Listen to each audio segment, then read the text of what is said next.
Jadi tolak ukur agama adalah tersenyum dan membuat orang tersenyum. Jadi kalau kita belajar agama menjadi pemarah, tukang hujat, caci maki, dan ujaran kebencian, berarti kita belajar dengan orang yang salah. Stop, unfollow, jangan ikuti, karena kita bisa tersesat ke sana.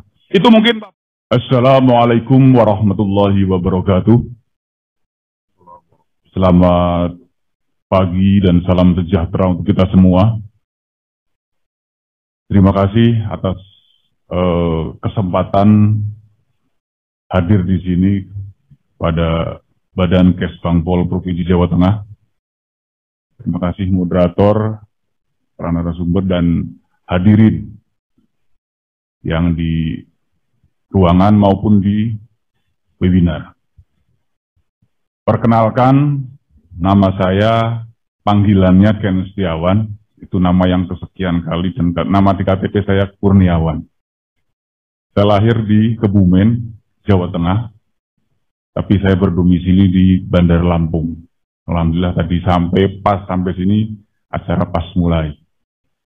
Saya dan kawan-kawan membuat forum namanya NII Crisis Center atau Negara Islam Indonesia Crisis Center.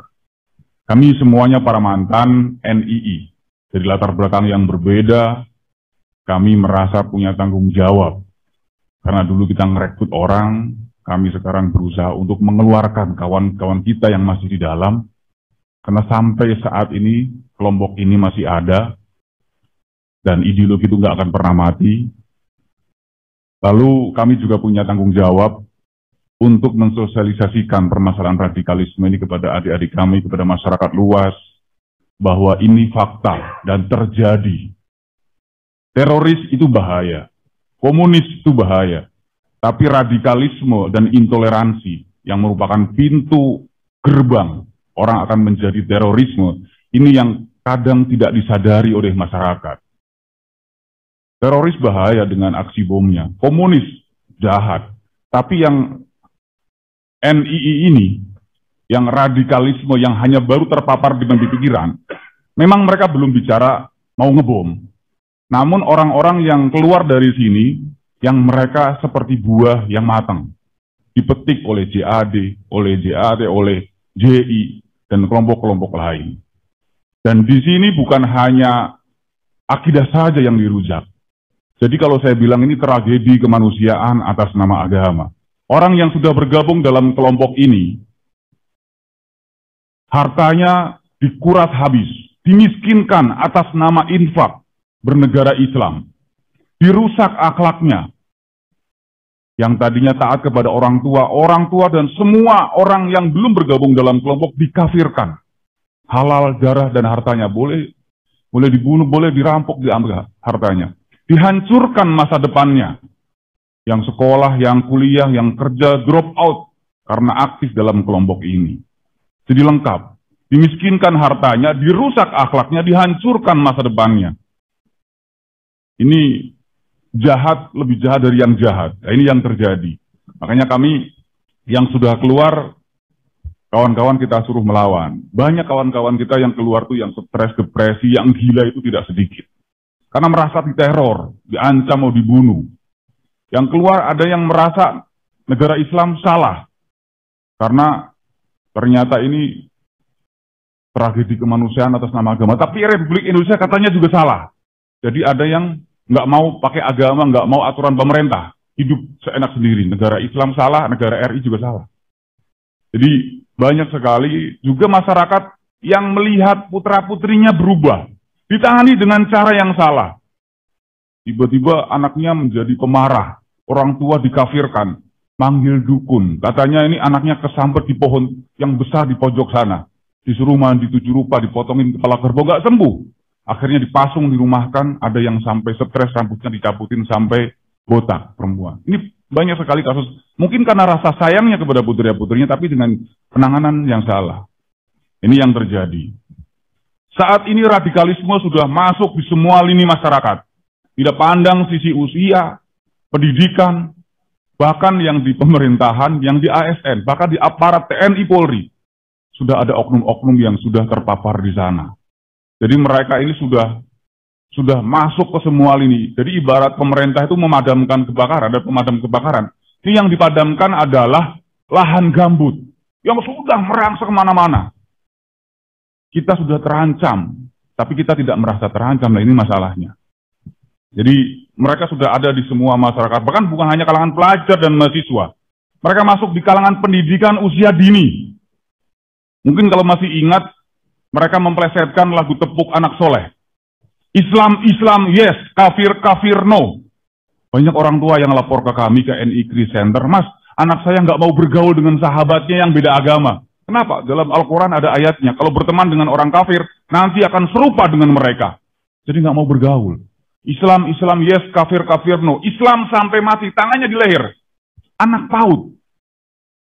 Ini bisa kita tafsirkan untuk mendukung Islam siap membunuh atau bunuh diri. Ngeri sekali, dan ini sudah ditanamkan dari usia dini. Waktu itu kita protes ke Kementerian Pendidikan, ini ngeri lagu ini. Kalau diterus-teruskan mereka memplesetkan ini dan banyak anak-anak yang menjadi korban. Intoleransi, berasa paling benar yang lain salah. Banyak sekolah-sekolah yang tidak mau menggunakan upacara bendera, tidak mau lagu kebangsaan, dan lain sebagainya. Nah ini, mereka sudah menanamkan pahamnya dari usia dini. Ketika besar tadi, seperti buah yang sudah matang. Lalu bagaimana peran media sosial? Sangat drastis. Mereka itu 24 jam bergerak. Kita yang mayoritas, yang katanya moderat, nasionalisme, kita diam. Media sosial begitu cepat. Mungkin jumlah mereka tidak begitu banyak. Misalnya di grup-grup WhatsApp, 257 orang. Yang radikal paling 1-2 orang, tapi mereka terus-terusan menyebarkan pahamnya. Hoax, yang mereka anggap sebagai kebenaran. Dan masyarakat kadang melihatnya, ini yang menyebarkan tokoh agama. Oh iya, berarti benar, ada ayatnya. Beras, ini yang akhirnya berita itu mudah menyebar di masyarakat. Karena media sosial itu mudah diakses. Jadi audiensnya luas, bisa pakai akun-akun anonim. Satu orang ada yang buat akun sampai 50-100-an. Jadi mereka sangat-sangat lincah, tidak kenal namanya putus asa. Sedangkan kita menganggap itu bukan sebuah masalah. Padahal mereka itu menganggap kita sebagai musuh. Dan kita tidak menganggap sebagai musuh. Jadi kalau ibarat lari, kita kalah jauh mereka. Dan ibarat menyalakan api, mereka itu obor. Kita itu masih lilin. Negara sudah melakukan pencegahan lewat kementerian dan lembaga, lewat BNPT, lewat dinas-dinas terkait. Tapi menurut saya, kita kalah masif dengan mereka. Sehingga seolah-olah mereka itu yang berjaya di media sosial. Padahal jumlah mereka sebenarnya kalah jauh dengan kita yang moderat dan nasional. Kita lihat banyak sekali orasi-orasi agama di ruang publik, di media sosial. Tapi tidak semuanya isinya benar. Banyak sekali juga yang berisi provokasi, ujaran kebencian, hoax, dan mereka terus-terusan. Semua program pemerintah salah. Kita akui pemerintah masih banyak kekurangan. Tapi bagi mereka itu bukan masalah kesejahteraan, bukan masalah kemiskinan saja, bukan masalah keadilan. Mereka itu tidak menginginkan Pancasila itu ada di negara kita. Jadi siapapun presiden yang mau berganti berapa puluh kali kalau masih menggunakan Pancasila dan Undang-Undang Dasar 45, mereka akan terus perangi. Jadi mereka alasan saja keadilan, kesejahteraan, padahal mereka itu mau mengganti dasar negara kita dengan ideologi lain. Nah ini yang terjadi, itu yang masyarakat mungkin tidak pahami. Karena bagaimana, pemerintah itu kan tidak memberikan pilihan terbaik. Karena apa? Ini demokrasi. Jadi informasi yang masuk, yang positif masuk, yang hoax mereka masuk juga luar biasa kencang. Sehingga ya masyarakat harus benar-benar teliti ketika mendapatkan informasi, tabayun, cek dan recheck, jangan sampai kita menjadi korban hoax atau kita menjadi pelaku yang turut menyebarkan informasi yang salah. Doktrinnya seperti apa sih? Ini yang kita alami bersama kawan-kawan di NI Crisis Center. Banyak orang yang membuli kita, orang yang masuk NII, yang masuk negara Islam, yang mengidolakan khilafah, itu orang nggak punya otak, nggak punya pendidikan. Mungkin dari persepsi orang luar. Tapi ketika di dalam, semuanya menggunakan sugesti-sugesti agama. Perekrutannya biasanya berawal dari media sosial, nanti pertemuan di satu tempat, dan biasanya tidak di tempat ibadah. Jadi masjid, tidak di musola, tapi di kafe, di food court, di taman. Satu korban 5 perekrut. Korbannya laki-laki yang rekrut 5 perempuan cantik yang hobinya sama. Kuliah swasta yang rekrut kuliah negeri, sekolah swasta yang rekrut sekolah negeri. Seorang levelnya lebih tinggi. Jadi pengkondisian satu korban 5 perekrut. Hobinya fotografi yang lain, yang rekrut 5 orang lawan jenis wanita yang suka fotografi. Jadi mereka menggunakan pengkondisian. Misalnya begini, satu orang itu menjual kucing anggora di pasar. Ketemu dengan 5 orang yang pengen membeli tapi nggak punya dana. Disetting bahwa ini adalah anjing. Orang bertanya, anjingnya bagus ya? Bukan, ini kucing anggora. Orang kedua bertanya lagi, berapa harga anjingnya? Bukan, ini kucing. Kucing anggora. Sampai kelima mengatakan bahwa ini adalah anjing. Akhirnya yang punya kucing ragu. Jangan-jangan anjing. Karena semua orang mengatakan ini adalah anjing. Nah ini di kelompok radikalisme atas nama agama. Yang disugesti bukan binatang, tapi kitab suci. Bagus mana ciptaan manusia dengan ciptaan Allah. Bagus mana Quran dengan Pancasila. Bagus mana negara Islam dengan negara kafir. Bagus mana Pak Jokowi dengan Rasulullah. Yang jomplang. Tapi kita harus menjawab. Satu korban 5 perekrut. Hitam putih, benar salah, beriman kafir. Kau memilih Quran, memilih Pancasila. Kalau memilih Quran, hak. Milih Pancasila, batil.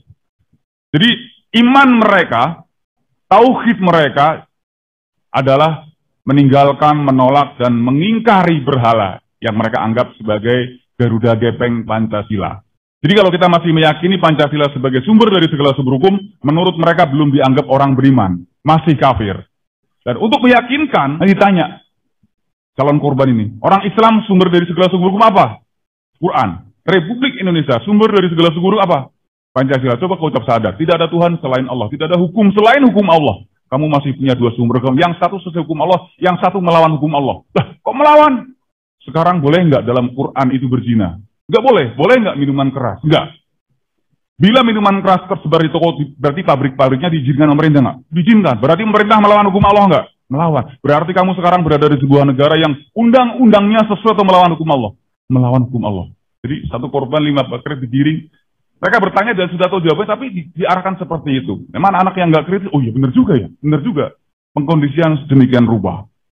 Jadi kalau kita masih meyakini Pancasila sebagai sumber dari segala sumber hukum, belum dianggap orang beriman. Saya dulu dan kawan-kawan, ketika ada, kita bilang dulu Garuda Gepeng, kita lempar, kita injek-injek, ini tauhidnya Indonesia.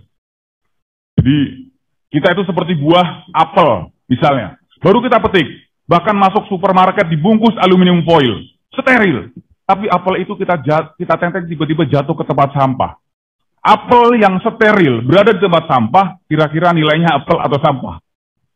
Sampah. Kita di Indonesia, walaupun KTP Islam, rajin ibadah, berada di sebuah tempat yang menurut mereka tidak sesuai dengan hukum Allah. Jadi mereka menggunakan ayat, masuklah ke dalam Islam secara kafah. Jangan separuh-separuh. Seperti pohon, akarnya mangga, batanya mangga, pasti buahnya mangga. Orang Islam tinggal di negara Islam menggunakan hukum Islam menurut mereka. Jadi akar, batang, buah. Jadi, ayatnya seperti itu. Itu iman. Yang pertama, apakah orang yang sudah beriman masuk surga? Belum. Jadi orang yang beriman baru masuk pintu gerbang. Di pintu gerbang. Kalau mau masuk surga, kita sudah beriman tapi belum bisa menegakkan hukum Islam. Yang kedua, hijrah. Karena negara kita itu RI masih kafir, harus pindah ke negara yang hak. Jadi nanti ada proses perpindahan kewarganegaraan. Misalnya, saya namakan Setiawan. Hari ini menanggalkan kewarganegaraan Republik Indonesia. Selanjutnya, mohon diterima sebagai warga negara Islam Indonesia. Satu forum dulu biasanya 20 orang. Jadi ada penanggalan kewarganegaraan, nanti ada bayat, 9 poin bayat yang intinya kita taat kepada pimpinan. Karena pimpinan adalah wakil Allah di muka bumi, Rasul.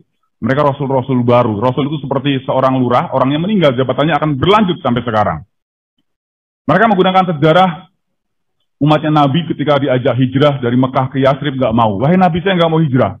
Rumahku, bisnisku, usahaku ada di Mekah. Kalau ke Yasrib mau makan apa? Nah, di Al-Quran diabadikan, orang yang nggak mau hijrah ini ketika terjadi peperangan, orang ini meninggal dan masuk neraka jahanam. Jadi ada dialog di Al-Quran yang artinya kurang lebih seperti ini. Malaikat bertanya kepada orang yang rajin ibadah, namun masuk neraka jahanam. Dalam keadaan bagaimana kamu meninggal? Orang ini menjawab, kami adalah orang-orang yang tertindas di negeri Mekah. Lalu malaikat bertanya lagi, kenapa tidak hijrah? Bumi Allah itu kan luas. Orang-orang ini tempatnya adalah neraka jahanam, dan jahanam adalah seburuk-buruknya tempat kembali. Jadi kita ditakut-takutin dengan ayat. Oh iya, akhirnya kita hijrah, pindah warga, baiat, baru selanjutnya kita adalah jihad. Jihad adalah apa? Bersungguh-sungguh, totalitas dalam berjuang. Jihad itu adalah memerangi orang kafir, termasuk harta orang kafir boleh kita ambil, boleh kita curi. Saya dulu, kalau mungkin adik-adik atau mungkin bapak ibu guru yang pernah dengar berita di TV dan di koran tahun 2003, 2000 sampai 2000. Kalau berita di TV, pembantu baru kerja 1 hari gasak harta majikan, mohon maaf, itu kerjaan saya dan kawan-kawan. Harta orang kafir nggak apa-apa. Jadi kalau kita butuh dana, siapin 5 orang tim kita perempuan, palsuin KTP, ijazah, dan kartu keluarga, beli lowongan koran yang banyak lowongan pembantu, nggak usah ngitung 1 minggu, 1 bulan, 1 hari majikan pergi, anak sekolah. Telepon, Abi, rumah kosong, kita bawa mobil, kalau perlu bawa truk, nggak apa-apa. Harta orang kafir kita ambil. Jadi dalam kondisi perang namanya fa'i, harta rampasan perang boleh dipakai untuk perjuangan. Dan semua orang di luar kelompok kita kafir semua, termasuk kalangan pelajar dan mahasiswa. Ketika bergabung pasti akan nipu orang tuanya. Ini banyak orang tua yang nggak kritis. Saya nanganin di Unisola anak kedokteran, dan dia anaknya dokter. Mobil orang tuanya digadaikan senilai 100 juta. Jadi katanya ada kepentingan lah pokoknya buat dana. Dan biasanya modusnya, si A misalnya pulang ke rumah Anto misalnya dengan si Ani. Pak, saya ngilangin laptopnya si Ani. Ani bilang, iya Pak, anak Bapak ini ngilangin laptop saya. Padahal laptop saya mau saya jual. Keluarga operasi ginjal. Anaknya ngaku yang punya laptop ngaku, orang tua ganti sudah dana. Dan ada yang anak di UGM itu semester akhir, anak Bandung ini bukan puluhan juta, 300 juta. Katanya dia tuh mecahin alat laboratorium kampus. 300 juta, dan dia harus ganti. Temennya telepon orang tuanya. Ada yang aku sebagai dosen juga harus diganti segera alat yang mau dipakai. Orang tua sampai jual aset. Datang ke UGM, betul anak saya mecahin alat tersebut, dosen. Mohon maaf Bu, anak ibu sudah drop out dari kampus. Anak ibu sudah positif masuk kelompok radikal NI, dan anak ibu sekarang menjadi DPO di kampus karena merekrut kawan-kawannya. Dan anak ibu sekarang di sini saya banyak utangnya. Nggak mungkin Pak. Anak saya tuh habis Quran beberapa juz. Anak saya itu penurut, nggak neko-neko. Kalau pulang ke Bandung, ngajarin anak-anak di sekitarnya. Nggak mungkin direkrut. Setiap hari saya komunikasi. Bahkan saya tadi datang ke kampus ini, telepon anak saya sedang di kampus, Pak dosen. Jadi Bapak dosen jangan bercanda. Ibu, kalau memang anak ibu di kampus, telepon depan saya di speaker, minta ketemu dengan saya di ruangan sekarang. Ditelepon depan dosen di speaker, nak lagi di mana? Lagi di kampus, Bu. Kampus mana, nak? Ibu lagi di kampus, ketemu dosen, menurut dosen kamu sudah drop out, dan kamu nipu ibu ternyata. Kalau di kampus, ketemu sama ibu di ruangan. HP dimatiin sampai sekarang anaknya hilang nggak tahu kemana. Bagaimana perasaan orang tua yang berharap anaknya menjadi kebanggaan keluarga, pupus sudah. Yang menjadi korban bukan hanya anaknya saja, keluarga menjadi korban. Sekolah, kampus, menjadi korban karena kelompok ini tidak berdiri untuk dirinya sendiri. Paham yang diyakini dianggap sebagai jihad yang harus disebarkan kepada orang lain, seperti multi-level marketing. 1 merekrut 5, 10, 20, dan dia tidak akan pernah berhenti sebelum ada ideologi baru yang menurut dia lebih bagus dari yang dia yakini saat ini. Sakaunya lebih sakau dari narkoba kelompok ini. Jadi, dan dilematisnya adalah banyak orang tua yang lapor ke kita, Mas, menurut Mas bagaimana bagus mana? Anak saya dulu urakan. Anak saya itu trek-trekan narkoba. Sekarang ketika bergabung dengan kelompok yang katanya maskan radikal, sekarang rajin ibadah. Saya tanya, akhlaknya gimana anak ibu? Ya katanya negaranya togut. Katanya orang tua saya juga dikafirkan, tapi dia sekarang rajin ibadah. Tolak ukur beragama bukan ibadah, tapi adalah akhlak. Nah ini yang terjadi banyak di masyarakat. Jadi mereka mengatakan paling bagus, yang lain salah. Jadi warna itu walaupun ada banyak, tapi bagi mereka hanya 2, hitam putih, benar salah, beriman dan kafir. Dan dia yang beriman, dia surga, semua neraka, semuanya kafir. Menurut mereka. Lalu apa yang harus kita lakukan? Kita harus kampanyekan bersama-sama, harus belajar agama kepada ahlinya. Karena hari ini menurut saya banyak sekali Ibnu Muljam masa kini. Siapa Ibnu Muljam? Ibnu Muljam adalah orang yang membunuh Sayyidina Ali. Siapa dia? Apakah dia orang kafir? Dia adalah ulama pada saat itu. Hafiz Quran. Bacaan Qurannya kita nggak ada apa-apanya. Rajin ibadah, puasa. Tapi karena kecewa kepada Sayyidina Ali, dianggap Sayyidina tidak menggunakan hukum Islam, dibunuh Sayyidina Ali. Dan yang membunuh Sayyidina Utsman juga orang Islam. Jadi mereka hari ini atas nama agama. Mereka adalah orang-orang yang haus kekuasaan berjubah agama. Nah hari ini banyak sekali orasi-orasi keagamaan yang tidak seperti akhlak Rasul. ngaku beragama, bahkan tidak sedikit ada namanya mengangkat dia oleh kelompoknya sebagai ulama, tapi yang disampaikan ujaran kebencian, hujatan, dan caci maki. Maka kita harus kritis ketika ada orang yang sudah menyampaikan negara ini togut, ini salah, ini zalim. Pemerintah memang belum sempurna, tapi memberontak dilarang oleh Islam. Karena dengan memberontak itu mudorotnya lebih besar. Jadi kita diminta tetap taat. Lalu kita harus berdialog kepada orang lain juga mendapatkan materi yang kita tidak mengerti. Tabayun, cek dan recheck. Kritis, agama tidak salah, tapi tidak semua orang yang mengaku beragama dan membawa kitab suci ini benar.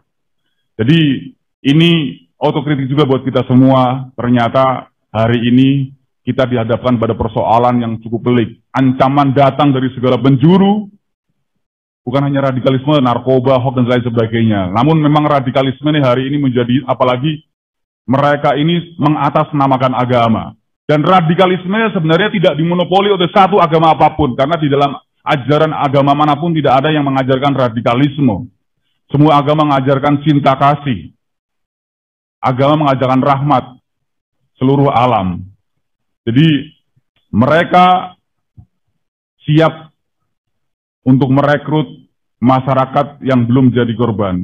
Nah, pertanyaannya kita sekarang bagaimana cara menanamkan sikap nasionalisme kepada masyarakat. Jadi kalau menurut saya hari ini masyarakat masih minim sikap nasionalisme. Kenapa? Bagi saya dulu nasionalisme adalah merasa terancam. Ya, nasionalisme adalah merasa terancam. Dan kita sudah dikepung oleh ancaman dari segala penjuru. Bahkan kita sudah diadu domba antar suku, antar agama, yang seagama kita juga ribut. Saya dulu nasionalisme, kenapa? Saya di depan markas itu ada jalan raya. Tiba-tiba ada tukang bakso lewat, dan benar-benar tukang bakso. Banyak yang beli, kita mikirnya, tukang bakso kok lama, jangan-jangan indel. Tukang baksonya pergi, kita pindah rumah. Kenapa? Karena kita merasa terancam.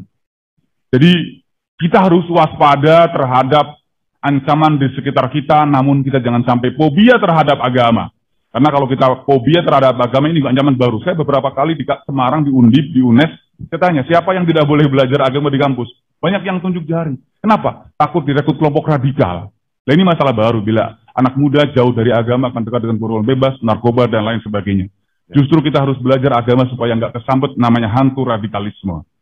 Jadi, tolak ukur agama adalah tersenyum dan membuat orang tersenyum. Jadi kalau kita belajar agama menjadi pemarah, tukang hujat, caci maki, dan ujaran kebencian, berarti kita belajar dengan orang yang salah. Stop, unfollow, jangan ikuti, karena kita bisa tersesat ke sana. Itu mungkin paparan awal dari saya.